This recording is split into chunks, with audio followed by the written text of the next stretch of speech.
Los presidentes de Uruguay y Argentina acordaron el jueves pasado la puesta en marcha del proyecto para concretar la navegabilidad del río Uruguay aguas arriba de Salto, a efectos de habilitar que circulen barcos y barcazas desde el Río de la Plata hasta el sur de Brasil. Según informó el diario El País, en las próximas semanas el tema comenzará a ser abordado por las delegaciones binacionales en la Comisión Administradora del río Uruguay. El proyecto busca potenciar la hidrovía, una de las propuestas de campaña del hoy presidente Luis Lacalle Pou. ¿Qué beneficios traería ese paso? ¿Qué dificultades enfrenta un proyecto de este tipo? ¿Es realizable a corto plazo? Vamos a conversar en los próximos minutos con Edison González Lapeyre, abogado, ex catedrático de Derecho Internacional Público, ex embajador, un hombre que conoce mucho de estos asuntos. Doctor González Lapeyre, buen día. Buen día, un gusto estar de vuelta con usted y su importante audiencia.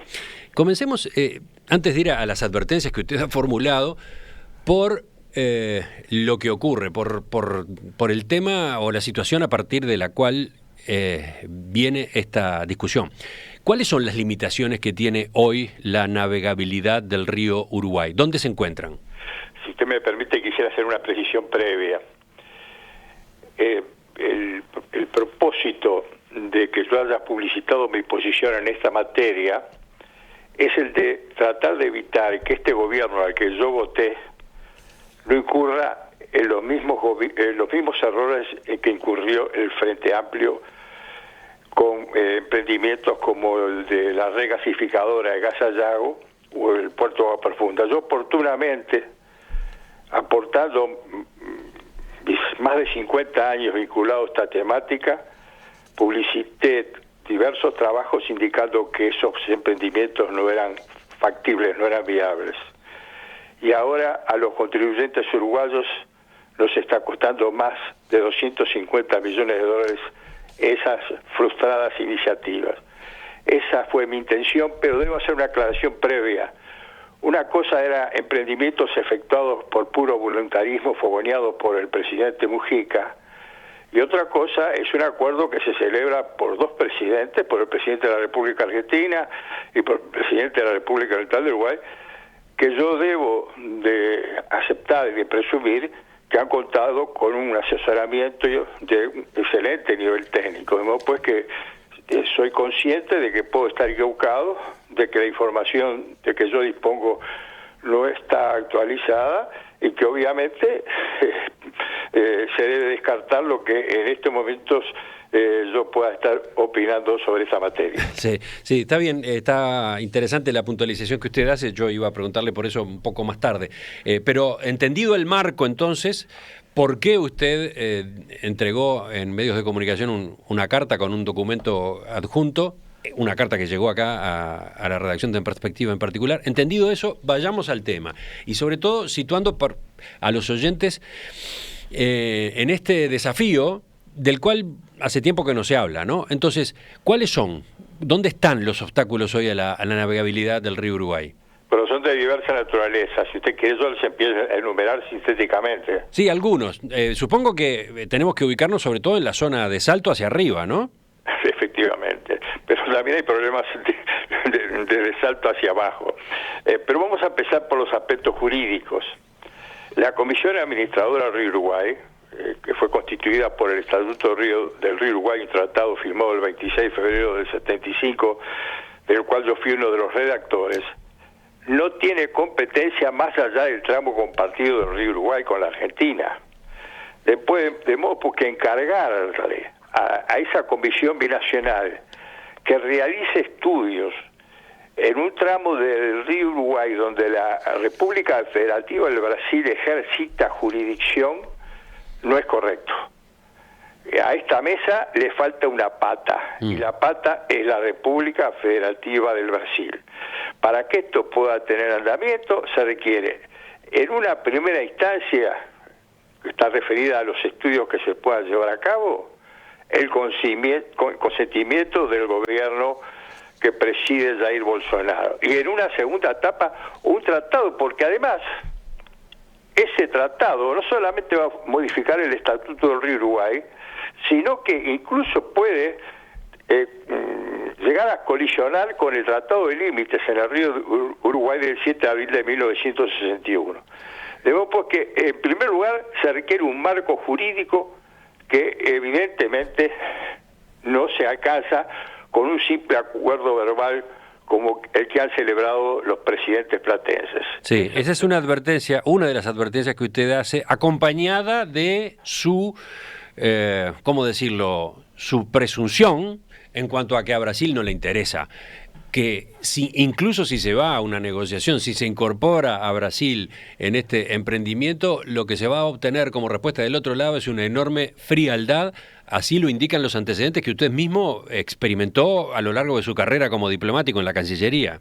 Efectivamente, yo a lo largo del tiempo, es decir, allá en la década del 80, un poco visionario y sin haber estudiado debidamente el tema, pensaba que se podía concretar un proyecto de esta naturaleza.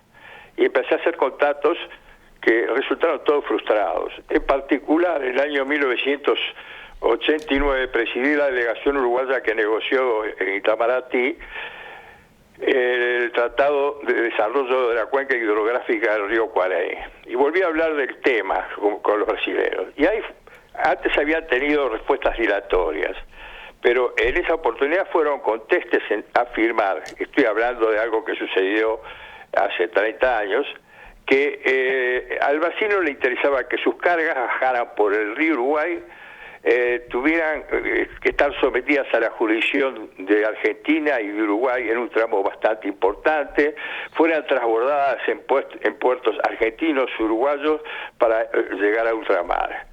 Ese no era el interés del Brasil cuando tenían la posibilidad, por vía terrestre, de ir directamente a los puertos de ultramar que tiene el Brasil sobre el Atlántico, como son, por ejemplo, el puerto del Río Grande, que tiene una profundidad de 16 metros en la actualidad. Uh-huh. Eso era lo que le comentaban a usted en aquella época. Puede preguntarse el oyente, ¿no habrá cambiado ese punto de vista en Brasil? Bueno, según los contactos que yo he realizado, la opinión de las autoridades del Río Grande do Sul, es decir, del gobernador y de sus ejecutivos, sería favorable a este emprendimiento. Pero la geopolítica del Brasil, la política exterior del Brasil, no la establecen los gobernadores, la establece Itamaraty, la establece el gobierno federal del Brasil. De modo pues que yo tengo mis dudas en cuanto a que esa posición haya cambiado. Pero además el Uruguay tiene un problema muy serio de carácter diplomático con el Brasil. Los tratados de Lamas del 12 de octubre de 1851, que establecieron el límite de nuestra frontera con el Brasil, llegan hasta la embocadura del río Cuarén. Dice, son islas brasileñas, la isla o islas que se encuentran en la embocadura del río Cuarén.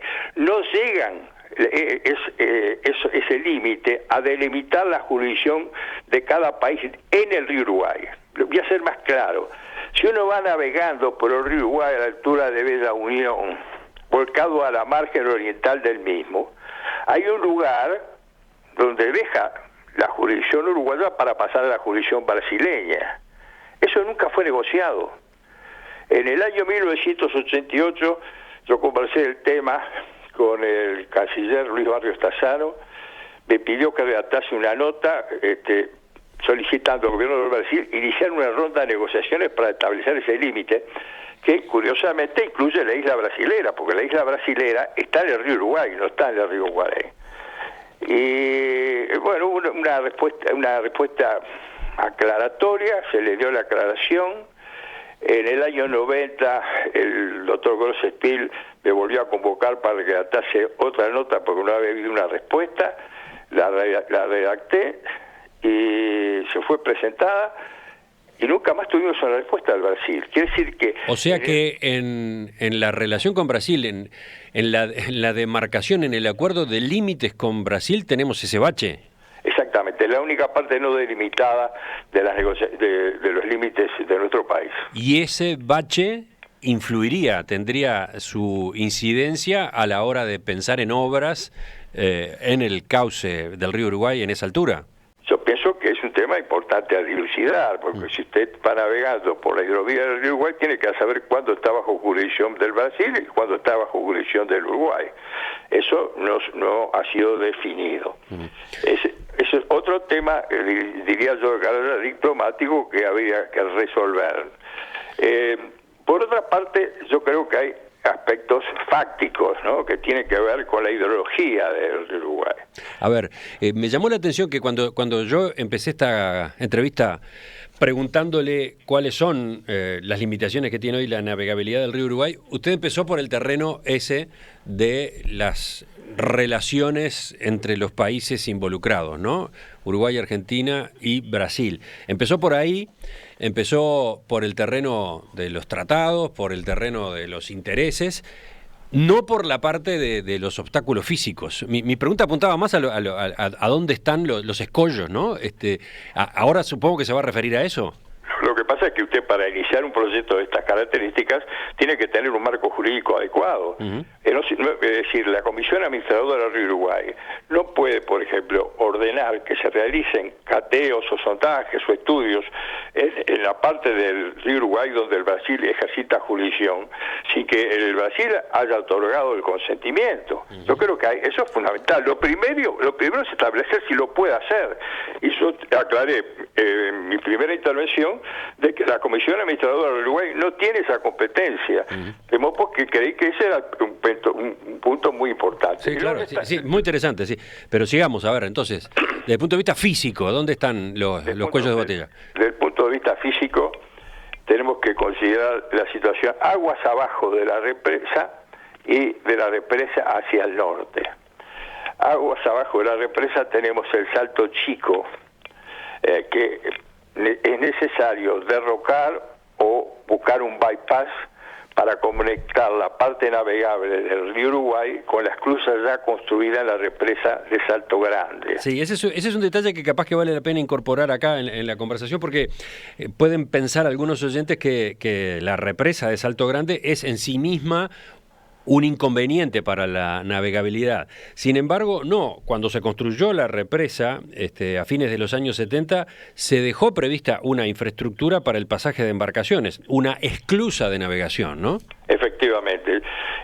Pero obviamente esa esclusa tiene que ser conectada con la parte navegable del río Uruguay aguas abajo. Usted comprenderá que derrocar el Salto Chico implica un esfuerzo de dragado con explosivos y dragas especiales, con corte de diamante, de un enorme costo. Pero por otra parte, la esclusa ahora está en tierra, en costa seca, digamos, sobre la tierra está la esclusa, del lado argentino. Es decir, que habría que buscar soluciones porque del lado argentino, en esa área, se han efectuado construcciones que sería necesario también eliminar. Pero supongamos que con un esfuerzo de 50, 60, 70 millones de dólares se supera ese obstáculo, se compran los equipos electromecánicos para hacer funcionar la esclusa, que no están. Ah, claro, porque está prevista la infraestructura base, pero no está la maquinaria que permitiría que los barcos efectivamente pasaran, ¿no? Efectivamente. Estamos hablando de un sistema parecido al de las esclusas del Canal de Panamá, por ejemplo, ¿no? Efectivamente, así es. Usted ingresa al embalse Salto Grande y se va a encontrar en la cola del mismo las restingas o roquedales de Itacumbú. Son 7 kilómetros de piedra, de rocas, que va a haber que explotar, erosionar, derrocar y establecer a través de ellas el canal correspondiente de navegación. Luego, siguiendo aguas arriba, usted llega al puerto de Uruguayana, Paso de los Libres. El gálibo de ese puente, me refiero a la altura que existe en la parte inferior del puente hasta la superficie de las aguas promedio del río Uruguay, es bajo. Es un puente que se construyó en el año 46 y que naturalmente no permite, por esa reducción de espacio que existe entre la superficie del agua y la parte inferior del puente, que por allí pasen buques o naves de cierto porte, cosa que es una limitante importante. Sí, vaya detalle. más adelante, usted tiene que Brasil y Argentina proyectaron 3 presas hidroeléctricas: San Pedro, Garaví y Roncador. Ninguna de esas 3 presas hidroeléctricas en el proyecto originario tenía esclusa pasabarcos. En especial me voy a referir a la presa de Garaví o Panambí, que está a 240 kilómetros al norte del río Cuaraí. En el proyecto original no tenía esclusa pasabarcos y ahora está siendo estimulada su construcción. He sentido alguna declaración del presidente Jair Bolsonaro para que ese emprendimiento se lleve a cabo. Si no tiene esclusa barco, se acabó la navegación a partir del kilómetro 240 aproximadamente al norte del río Cuaraí. No, pero además el propio capitán de navío Eduardo Lafite, que es un distinguido especialista en estos temas, ha verificado la existencia de una serie de escollos que es necesario dragar con equipos muy especiales, ¿no? Eso al norte del río Uruguay. Vamos a ir al sur del río de Salto, ¿no? Vamos a ir a aguas abajo de la represa de Salto Grande, es decir, abajo de la ciudad de Salto. La comisión administradora del río Uruguay, con un costo de varios millones de dólares, promovió la realización de un dragado para facilitar la navegación en ese tramo que el Uruguay comparte con la República Argentina. La hizo perfectamente dentro de sus competencias, pero recurriendo al aporte millonario que ambos gobiernos realizaron. ¿Cuál es el panorama que observamos con aguas abajo de la represa? El panorama que observamos es que el dragado que se efectuó no está teniendo el mantenimiento debido. El río Uruguay tiene un enorme arrastre de sedimentos. Si usted no draga, si usted no mantiene la profundidad de los canales, todo lo que hizo anteriormente se desvanece, como yo digo en ese informe, parafraseando Bolívar, habremos arado en el río Uruguay. Acá caemos en otro de los viejos problemas de la relación bilateral, en este caso con la República Argentina, ¿no? Aparentemente no se hace el mantenimiento porque la Argentina no está haciendo el aporte que corresponde. El cumplimiento de los acuerdos por las dos partes, ¿no? Pero además se decretó la apertura del canal de Casablanca. Es un canal que está a 30 kilómetros al sur de Paysandú, que tiene autodragado. Fue una buena medida, yo la promoví durante muchos años y logré que la CARU, cuando yo presidía la delegación ante esa comisión binacional, prestara su consentimiento al dragado porque está bajo jurisdicción uruguaya el canal de Casablanca. Se contrató una empresa que llevó una draga muy especial con punta de diamante para derrocar ciertos afloramientos que hay en ese canal, pero resulta que transformó la roca en pedregullo y el pedregullo quedó allí, y como ha publicitado recientemente el diario El Telégrafo de Paysandú, el canal de Casablanca no es navegable. Así que... ¿Y qué está pasando entonces con estos problemas de mantenimiento que usted menciona ahora? ¿Qué está pasando con la navegabilidad de aguas abajo de Salto? ¿Qué está pasando con la actividad en los puertos de Salto, Paysandú, etcétera? Bueno, hubo un emprendimiento de una empresa privada de realizar el transporte de contenedores que fracasó fundamentalmente hasta la ciudad de Paysandú. Pero sí, la navegabilidad es buena hasta el puerto de Fray Bentos, y ni que hablar hasta el puerto de Nueva Palmira. El puerto de Nueva Palmira está a 4 kilómetros de la desembocadura del río Uruguay en el río de la Plata. En síntesis, usted dice que la navegabilidad es buena hasta Fray Bentos. Hasta Fray Bentos. De ahí para arriba ya tiene todas estas dificultades. Existe, pero tiene problemas. Efectivamente. Yo quisiera saber qué es lo que está pasando en los pasos de Vera, Urquiza y Almirón, que están, digamos, casi a la misma altura del canal de Casablanca, porque, como decía anteriormente, no se ha hecho el mantenimiento adecuado, y en esa zona el depósito de sedimentos es muy intenso, en particular cuando se producen grandes lluvias y el río efectúa un enorme arrastre de los mismos. Uh-huh. Estamos conversando esta mañana en Perspectiva con el doctor Edison González Lapeire. Vamos a retomar enseguida la entrevista, pero teniendo en cuenta la enumeración que usted hacía recién, doctor González Lapeyre, de dónde están los distintos obstáculos a la navegabilidad del río Uruguay hoy. Creo que la lista que hizo ni siquiera era completa, ¿no? Pero teniendo en cuenta los ejemplos que fue manejando, ¿usted tiene algún cálculo, alguna estimación de cuál es la inversión necesaria para justamente sortear todos esos inconvenientes? No, es muy difícil hacerlo, ¿no? Muy difícil hacerlo sin hacer un estudio patimétrico y de corrientes y el análisis detallado de los escollos que hay que superar. Yo realmente no me atrevo a alargar una cifra, pero estoy seguro que supera los $1.000 millones sin ninguna duda. No tengo la menor intención de afirmar que un emprendimiento de este tipo estaría por encima de los $1.000 millones. Me quedo con ese número, entonces, más de $1.000 millones, un número grande, efectivamente muy pesado. Volvemos enseguida para completar este análisis de el proyecto o la intención de avanzar hacia la navegabilidad del río Uruguay. Los presidentes de Uruguay y Argentina acordaron el jueves pasado comenzar los trabajos preparatorios del proyecto para concretar la navegabilidad del río Uruguay, especialmente aguas arriba de Salto y Concordia, para superar los límites que hoy complican y para permitir que circulen barcos y barcazas desde el Río de la Plata hasta el sur de Brasil. El camino no es sencillo. Sobre justamente cuál es el marco, cuáles son los antecedentes y qué factores hay que tener en cuenta, es que estamos conversando esta mañana con el doctor Edison González Lapeyre, que preparó una carta con un documento adjunto, con una serie de advertencias a propósito de lo que está en juego.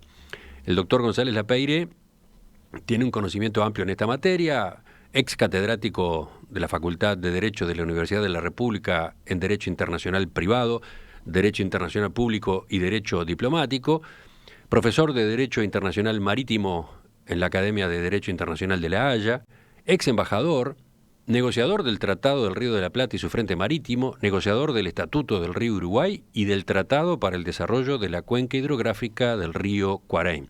Ha escrito decenas de publicaciones sobre estos temas marítimos, fluviales y limítrofes. Doctor González Lapeyre, de por medio está en esta discusión un planteo de la campaña electoral del doctor Luis Lacalle Pou, el fortalecimiento de la hidrovía. ¿Por qué se habla de esta posibilidad? ¿Cuáles serían las ventajas de un río Uruguay navegable como el que sueña Lacalle Pou? Bueno, vuelvo a reiterar, yo respeto el asesoramiento que ambos presidentes han tenido. La Argentina se ha caracterizado por tener grandes especialistas en recursos naturales compartidos, en particular recursos fluviales compartidos. Recuerdo a Julio Barberis, que fue una eminencia, catedrático de la Academia de Derecho Internacional de La Haya y miembro del Tribunal Internacional de Justicia de La Haya. De modo pues que le cedo de la derecha al asesoramiento que tanto el presidente de Lacalle Pou como el presidente Alberto Fernández han tenido para llegar a este acuerdo. Pero mi pregunta es ¿por qué se insiste en esta idea o vuelve a plantearse esta idea? ¿Qué ventajas tendría un río Uruguay navegable? Bueno, ahí vamos. El propósito de esta hidrovía sería abaratar los costos de exportación de los productos de las zonas aledañas a la hidrovía, que tendría una extensión mayor a la actual de 772 kilómetros. Se agregarían 772 kilómetros, en este caso, del río Uruguay. Exactamente. Ese es el propósito. Y obviamente, cuando se articuló la fundamentación de esta iniciativa, eso debe haber pesado de manera muy particular. Ahora, las mercaderías que se transportarían por vía fluvial serían, por ejemplo, ¿cuáles? Bueno, por ejemplo, vamos a hablar de la zona de Itaquí. La zona de Itaquí es una zona arrocera del Brasil muy importante. Ese podría ser un producto de exportación por la hidrovía. Lo mismo, hay áreas forestales que podrían también aprovechar ese medio de transporte. ¿Producciones de Argentina y de Uruguay? No, estamos hablando al norte. Al norte, sí. Las producciones de Argentina y Uruguay pueden bajar por el río Uruguay. Ya hemos visto que el emprendimiento que se hizo a Paysandú fracasó, pero puede perfectamente trasladarse por el río Uruguay siempre que se haga el mantenimiento adecuado, que no se ha hecho en la forma que se había pensado en el año 2019. Pero vamos a volver al caso del productor arrocero de Itaquí. El individuo carga su arroz en una barcaza autopropulsada. Obviamente la barcaza no va a estar esperando a él. Es decir, llega a la barcaza, él tiene que esperar la barcaza, carga su arroz en la barcaza tiene que superar todos los obstáculos que yo mencioné, pasar por las cruzas de la represa Salto Grande y pagar el peaje correspondiente, después contratar un práctico del río Uruguay, luego hacer el transbordo en buque de ultramar en un puerto argentino-uruguayo, que podía ser, por ejemplo, Nueva Palmira o Buenos Aires, y luego ya una navegación más franca con un práctico del Río de la Plata, y después de pagar el peaje por navegar por los canales de Martín García, salir al Océano Atlántico, y cuando esté a la altura del puerto de Río Grande habrá navegado esa mercadería unos 1.300 kilómetros en un periodo que, de acuerdo a la velocidad del buque, puede estimarse en 5 o 6 días. 5 o 6 días. Bueno, esas barcazas luego que hicieron el transbordo en Nueva Palmira, en Buenos Aires, tienen que retornar a Itaquí. ¿Qué cargas podemos mandar nosotros a Itaquí? ¿Qué carga puede mandar la Argentina a Itaquí? Muy pocas, quiere decir que prácticamente van a ir en lastre esas barcazas. Naturalmente van a tener que pagar prácticos para la ida, pagar el peaje de las cruzas, superar los obstáculos que yo he mencionado para llegar hasta allí. Mientras tanto, el productor arrocero está esperando que lleguen las barcazas. La otra alternativa, el productor, cuando ha cosechado, carga su arroz en un camión. El camión se traslada a 400 o 500 kilómetros por carretera, es decir, 5 horas le va a insumir el traslado hasta el puerto de Río Grande, que está a 16 metros. No paga peaje, no paga práctico, traslada la mercadería cuando quiere, y no tiene que someterse a la jurisdicción argentina o uruguaya, y llega a un puerto que tiene una profundidad de 16 metros para hacer allí la carga a un buque que puede ir a ultramar. Esa comparación que usted hace es muy chocante. ¿Puede convenirle entonces al productor arrocero brasileño? A mí me parece. ¿Puede convenirle ir por el río Uruguay? A mí me parece que no. Lo que pasa es que en esta materia hay mucho voluntarismo. Yo también lo tuve.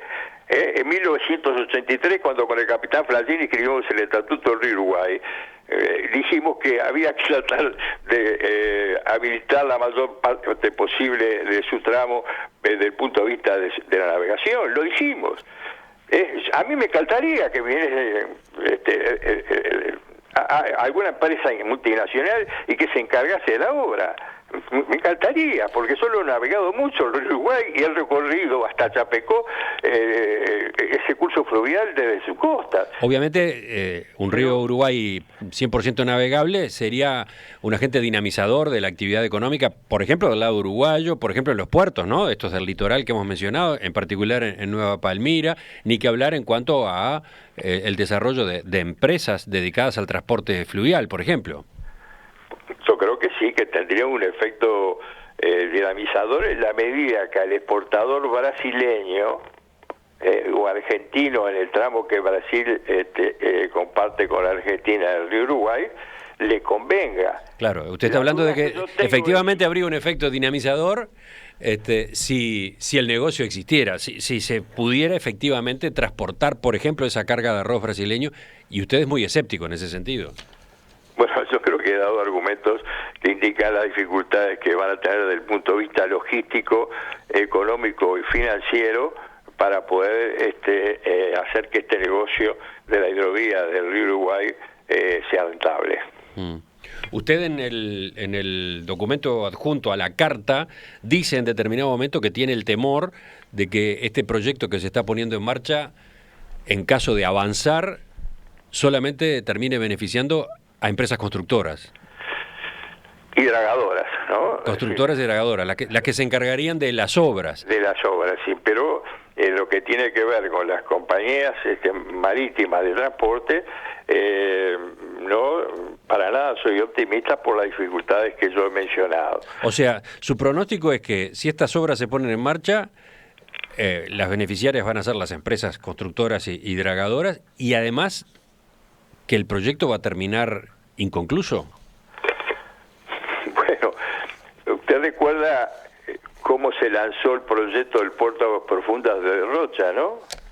Yo publiqué en la revista Naval, poco tiempo después que se lanzó ese proyecto, un artículo fundado diciendo que no era factible, porque no se había estudiado debidamente.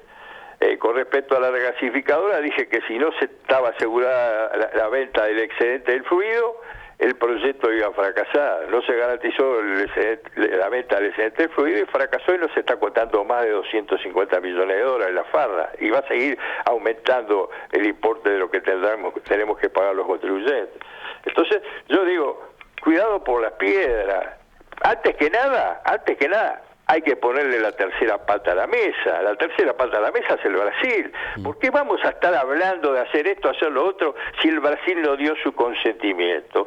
Que hable con Jair Bolsonaro a ver si Bolsonaro está de acuerdo. Si el Brasil no da su consentimiento y la CARU, fuera de sus competencias, ordena realización de estudios en el tramo en que el Brasil ejercita jurisdicción, ambos países platenses estarían incurriendo en una intromisión ilegal, contraria al derecho internacional. Entonces, este es un tema que vamos a ir por el principio, que hablen con Itamaraty, que hablen con el gobierno de Brasil, y si logran el consentimiento del Brasil para esta hidrovía, el primero en reconocer que el acuerdo puede llegar a prosperar, soy yo. Tengo comentarios de los oyentes, por ejemplo, el de Gustavo, que dice que le resulta muy interesante el aporte que usted hace, pero que le falta un capítulo. Le falta el análisis científico de la cuestión ambiental. ¿Qué impacto ambiental tienen obras como estas que habría que llevar a cabo? ¿Usted lo ha considerado? En el documento que yo vi no lo incluye.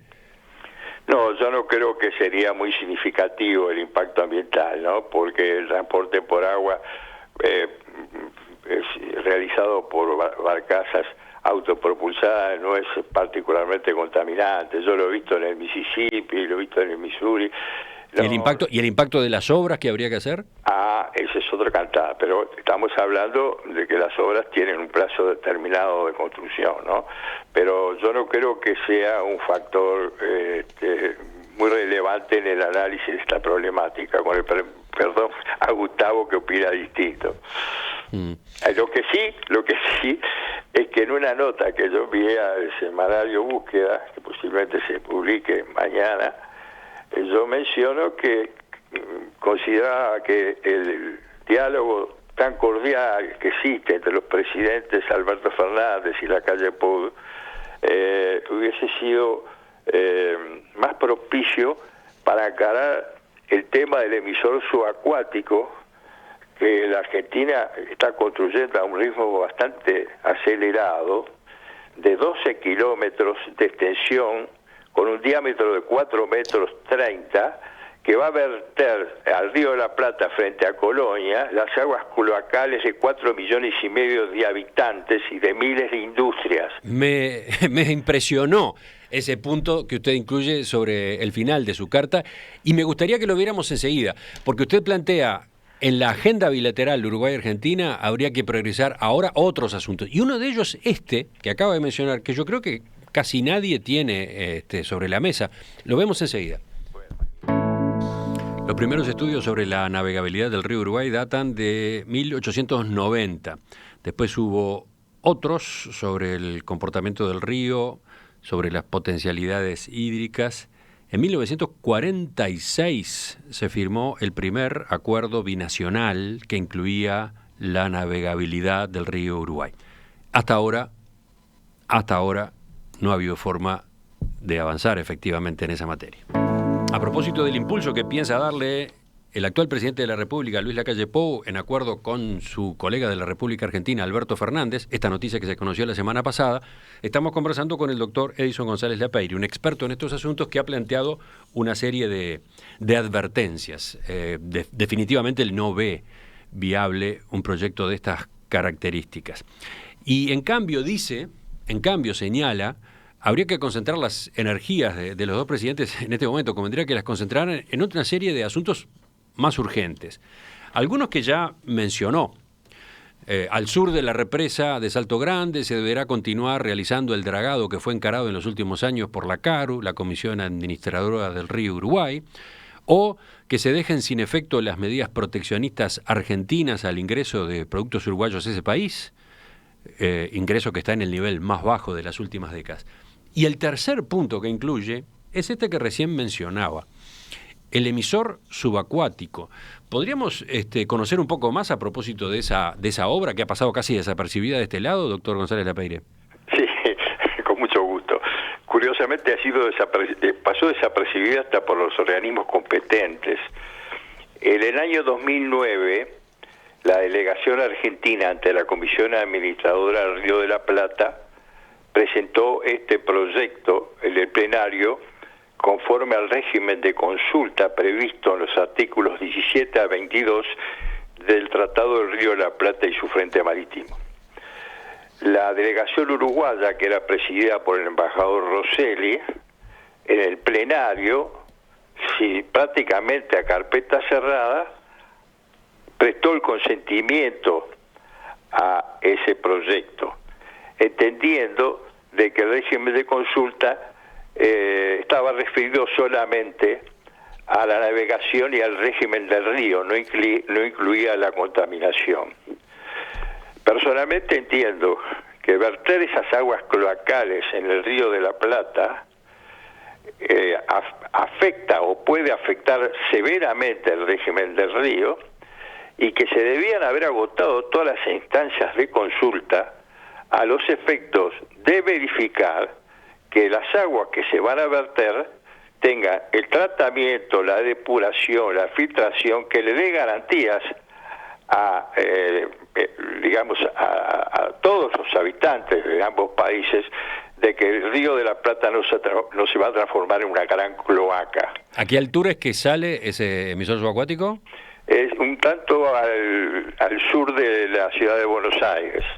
Pero ingresa al Río de la Plata porque tiene una extensión de 12 kilómetros, es un túnel, es decir, el emisor va por debajo del lecho, pero bueno, sale a los 12 kilómetros y bueno, con un diámetro 430, imagínense el volumen de líquido y excrementos que va a salir por allí.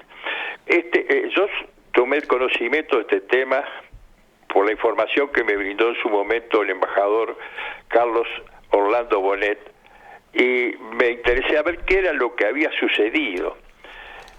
Ahí verifiqué que después de eso la Comisión Administradora del Río de la Plata no lo había tratado más, que acá en la Cancillería nadie sabía absolutamente nada, y que cuando se le conversó del tema al arquitecto Rux, que en ese momento era subsecretario del Ministerio de Vivienda, Medio Ambiente, etcétera, etcétera, el arquitecto Rux dijo que nunca le habían dado información sobre el tema ni él la había solicitado. Es decir, la omisión ha sido total sobre este punto, y yo creo que es un tema preocupante que el nuevo gobierno tiene que encarar con mucha seriedad. No estamos hablando de impedir que esa obra se lleve a cabo porque está en un estado muy avanzado de ejecución, pero sí establecer claramente el modo en que se van a filtrar las aguas, qué es lo que se va a lanzar al Río de la Plata. Fíjese que muchos de esos residuos pueden recaer sobre la costa del departamento de Colonia. Y evidentemente pueden causar un enorme perjuicio al turismo en ese departamento. ¿Ha tenido alguna reacción, doctor González Lapeyre, desde el gobierno a partir de esta carta, de estos números, de este análisis que usted ha planteado públicamente? Sobre el emisor subacuático no, es decir, incluso yo hice una crítica a la circunstancia de que en el Ministerio de Relaciones Exteriores se designó por el canciller Talvi como director de asuntos limítrofes, fronterizos, marítimos, a un excelente embajador, extraordinario funcionario diplomático, como es el embajador Nelson Chabén, que es un especialista en comercio exterior. Él no sabe nada del río Uruguay, no sabe nada del río La Plata, y por ende no tiene, digamos, el menor conocimiento de lo que estaba aconteciendo con el emisor subacuático. Entonces, obviamente, si le dan al principal responsable competencia para atender este tipo de asuntos y no está preparado, bueno, estamos en un diálogo de sordos. Doctor Edison González Lapeyre, que, como ya dijimos, es abogado, ex catedrático de Derecho Internacional Público, fue embajador, se desempeñó en la Cancillería, ¿cuánto tiempo? Unos 30 años. 30 años. Bueno, le agradezco especialmente su participación esta mañana en Perspectiva. Creo que ha aparecido acá información particularmente rica a los efectos de seguir este tema que por lo visto se instala en la agenda y sobre el cual vamos a volver en cualquier momento. Muy bien, muchísimas gracias. Ha sido un gusto estar con ustedes. Hasta pronto. Hasta